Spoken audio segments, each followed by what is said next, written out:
shall we? And show you what's coming.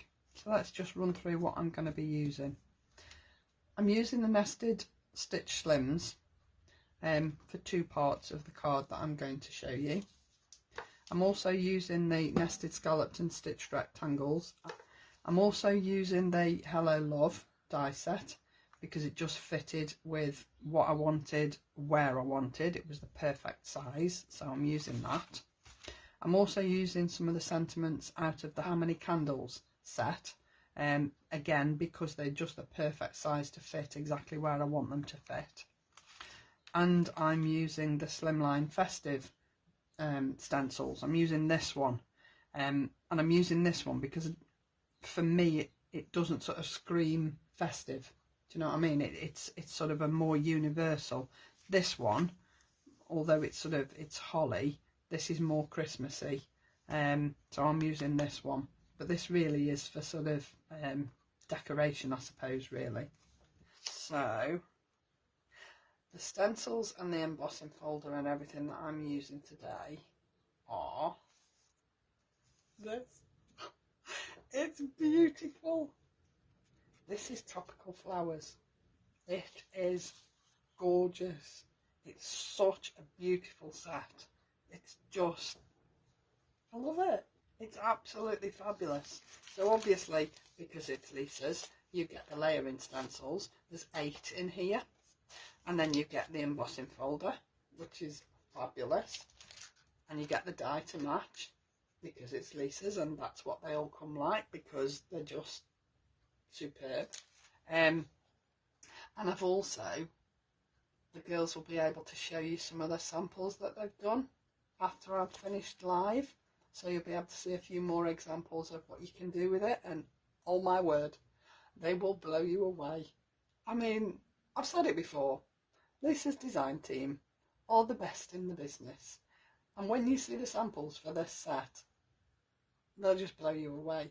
One in particular has to be my all-time favourite sample of any of Lisa's die sets, any of Lisa's product, full stop. And I challenge you to find out which one it is. So this is the set that I'm using, alright? Now I'm actually going to stencil it onto vellum because I thought, I saw a sample and I thought, well, that's nice. I wonder what it'd be like on vellum. So I thought, I'd do it, see what it looked like. And it looks fabulous. Right, so I've cut my piece of vellum so that it fits inside the embossing folder. So it's slightly smaller than 5x7, okay? Right, okay, so I said to you the other day that I wasn't going to stencil what I did on Monday because you've seen it all. But this is a new set, and I did say if we've got new sets, I would stencil it. I'm going in here with Margarita, and purely and simply because Margarita is a really bright, vibrant green, and for me, these tropical flowers scream vibrant colours. I don't know, perhaps it's the word tropical, I'm not sure, but I just thought I'm gonna go a bit wild today. I've already done my stenciling and my die cutting and my embossing ready, but I wanted to go through the stenciling. Okay, so that's my first layer. Those are my leaves. Now you can see this is quite sort of, it's quite pale looking, but it won't look pale by the time I've finished, I can promise you.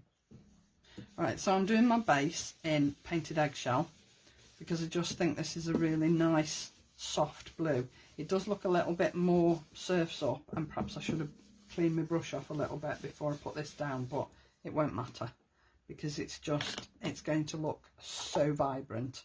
It will look amazing. So as I say, there are 8 stencils in here, but really you really won't notice there are 8. It's so quick, it's so good. So okay, so I've gone in with this layer with surfs up. This is layer 3, so there's a little bit of detail on the flowers.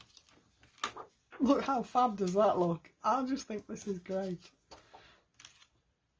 Now we're doing the one in the middle, and I'm going a little bit darker with the one in the middle, so I'm going with Tranquil Waters. And I think this just shows how beautifully both these sets of inks sort of go together and work together. So, you know, now you'll see here that I've got the main flower here, but I've also got the veins on the leaves.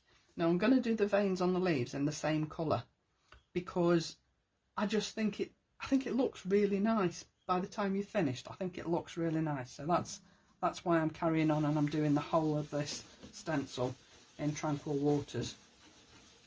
And you'll notice, as usual, I'm going round in both directions, just so that you fill those apertures properly from both sides, and then you don't get left with, you know, a dark shadow one side and no shadow the other. I might just go a little bit heavier in the middle there, because I really want this middle one to stand out. But it's really so quick. See, now that stands out a lot better than those two, doesn't it? And that's exactly what I wanted. Right, now I'm going in here, and I'm going to use Tranquil Waters. I'm using my stencil brush because I want this colour to be really intense. Okay, so I'm actually using downward strokes as opposed to round and round motions, because I really want to fill those little apertures, and because they're quite narrow, I want that ink to sort of flood into those little apertures. So you can see I'm actually being quite heavy-handed with the ink, because I really want these to stand out. But it's so worth it, it really is. They're beautiful. And it, again, so quick and so easy, and it's just so satisfying.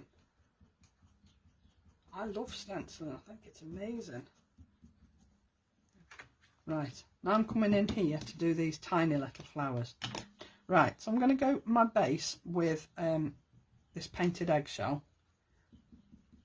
just to give it a sort of a different coloured base.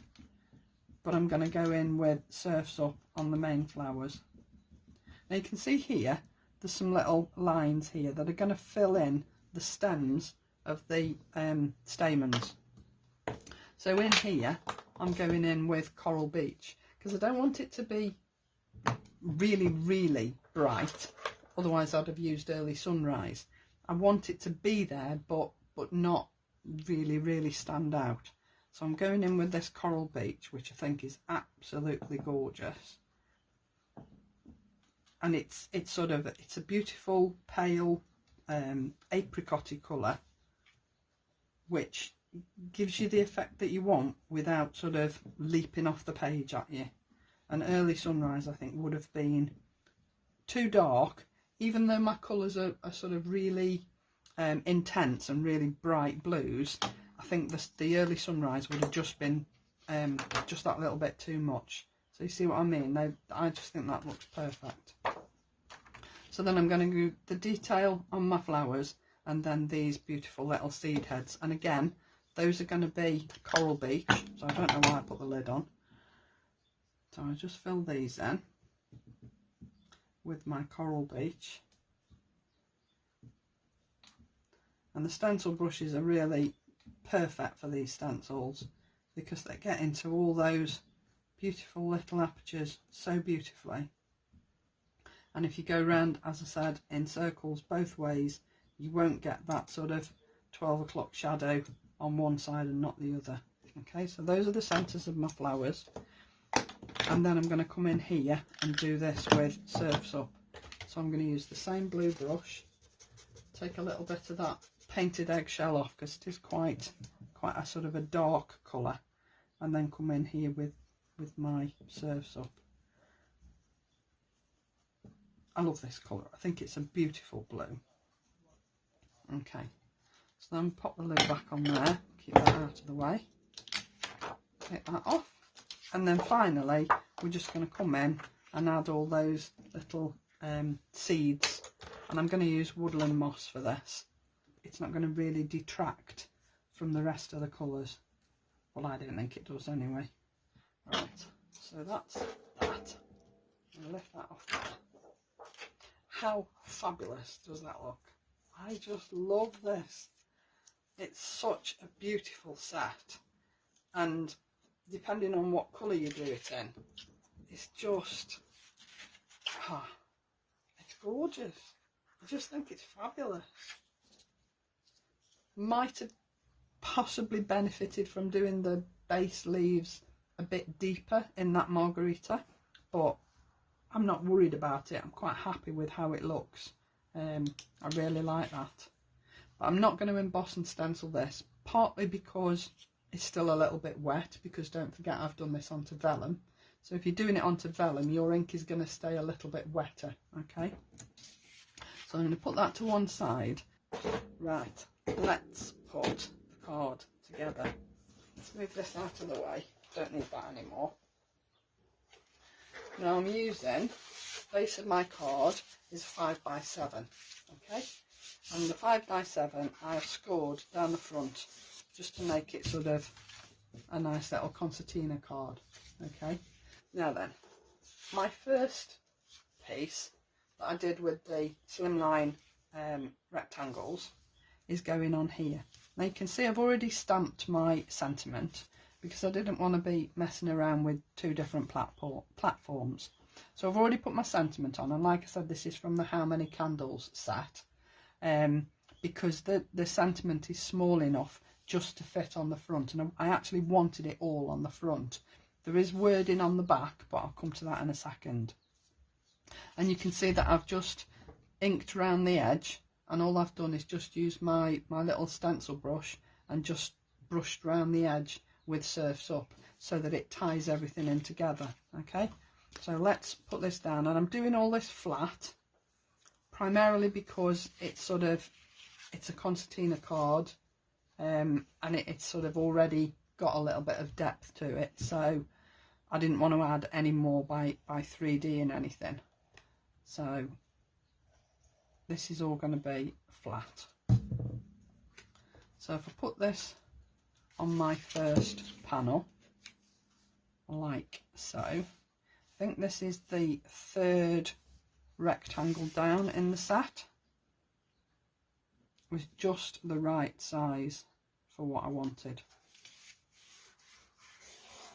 Okay, so that's my first one.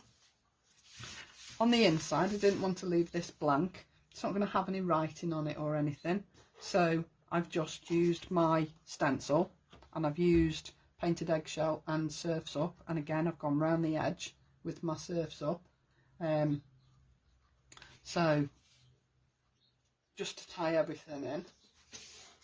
Okay, so that's my inside panel. Okay, now I didn't want to leave this blank. I wanted to put some interest on here, so I used the nested scalloped and stitched rectangles, and this is the largest stitched rectangle, which is going here. Now you can see here that I've stenciled in the top corner, all right, and all I did was I taped my card onto my platform, onto my Ultimate 2, and then taped my stencil down so that I just got that corner flower. So basically this was all I did on my platform: tape this down and then tape that down so that it doesn't move, line it up. So I'd made myself marks on this piece of card here, so that every time I lined it up, I knew I was lining it up in exactly the same way. Okay, so it's really easy, but obviously you can't use your pegs because your card isn't in the right place, so you just got to adapt how you use your stencils. But it is really easy to do, and you use most of the stencils. And again, I've gone around the edge with Surf's Up just so that it all ties in together. So let's just add this one down. Okay, so I'll put this down here. Now if you line this up so that it's in the middle of the back of the card, and if you make sure that you've got a sort of a similar gap between the top of this and the bottom of this and the top and the bottom of your piece, it will all sort of sit really central and look nice and even. Okay, so then I thought, well, that's fine, that sort of looks okay, but I wanted something down here to balance it, so I cut out a with and a love from the Hello Love set in a matching card colour, and then I thought I'll just glue that down. So I'm gluing the love down first because the with will sit just inside the L. So to put this down first, then you can line the other one up perfectly. And then pop that down there so that it just sits on the edge of that stitching, like so. Make sure it's straight, don't like wonky sentiments. Okay, and then the width will sit just inside that L there. Alright, so again I've just add my glue down the back of here. Okay, so my width is going just inside that L, so that again it just sits on that stitch line and it sort of all matches and looks as though it should be there as one piece. Okay, so there's nothing else going on here, so all I need to add now is my piece of tropical flowers on the front. So this was the one I did yesterday in readiness, so you can see it's really similar colours, but I have gone a little bit lighter with that margarita on this one that I've done today. Okay, so this is going on here. Now you can see I tried to line up my sentiment with where I was going to put my flowers. Now the one thing that people always struggle with is adding vellum to a card without the glue showing through. However, the vellum that Lisa put in the box kit, this is from the Modern Florals box kit, sorry I should have said that, is such good quality you won't see it. You really won't. Well, I don't think you will. I've used glue on my vellum each time I've used it on cards and I can't see it. I'm not using loads. I'm only putting it in sort of a few places. But if you put it down the vein lines, the embossing should hide it anyway if it does show through, but I don't think it will. Okay, so this is going down here, and like I said, I'm not 3Ding this because I don't want it to sit higher than the rest of the card. So I'm just going to hold that down for a few minutes. Hopefully that will have stuck down, which it has. And then my last little thing that I'm going to add is just 3 little pearls into the middle of these 3 flowers here. So I've got my pearls ready, and they're a perfect match colour wise. Well, I think they are. There is a darker set than these actually, but I wanted them to stand out. Now I did think about putting some dewdrops on as well, but now I've finished the card, I don't think I'm going to bother. There you go. There is my tropical flowers stenciled on vellum. I can't see the glue. Can you see the glue? I can't see the glue, and it's stuck. I'm not going to pull it about too much, but it's not going to move. It's Lisa's glue. Nothing moves when you've used Lisa's glue. But I like the way this ties in with what you've used on the front, and this ties in colour wise. I just think it's really lovely card. 5x7 stencils with a 5x7 embossing folder, and you'll see if I take this embossing folder out of here, I'm not going to emboss it obviously because I need to die cut it first, but I don't want to die cut it just yet because it's just in case it isn't dry. But I have cut this slightly smaller than the embossing folder so that it fits inside beautifully, so it means it's not going to crack. I think with Lisa's vellum that you won't need to wrap it in paper when you die cut it. You can if you want. I did and it was fine. I don't think it needs it. I think it will be absolutely fine. But if you don't want to take the risk after you've spent that time stenciling it, then just wrap it in a piece of copy paper before you run it through your die cutting machine when you die cut it. But if you cut your vellum slightly smaller than your embossing folder, you'll know that when you emboss it, if you don't want to die cut it, I'm talking, you won't crease that vellum either. I love you and leave you there. So have a fabulous weekend. Look after yourselves, look after each other, and I will see you back here on Monday at 1 o'clock. Okay? See you all soon. Bye now.